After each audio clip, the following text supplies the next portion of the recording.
15 নম্বর point, বিদআতে নিজেকে শরীয়তের মধ্যে কিছু সংযোজনকারী হিসেবে প্রকাশ করে। আসলে সে কি করতেছে? যোগ করতেছে।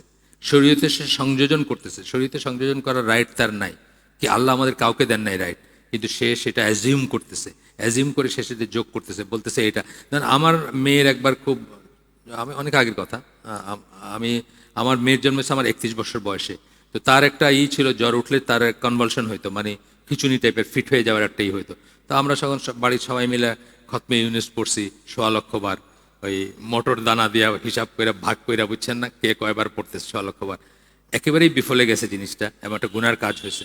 যাই হোক, জানতে পারছি, নাও জানতে পারতাম, আমারই মতো কেউ হয়তো এখনো করে যাচ্ছে সেটা, এই আর কি।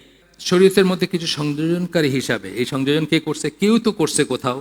নেয়ামুল কোরআন বইতে পাবেন এটা আমল, হ্যাঁ, বেহেস্তি জোরে কিছু পাবেন, কিছু নেয়ামুল কোরআনে পাবেন, কিছু মুকসুদুল মোমেনে পাবেন।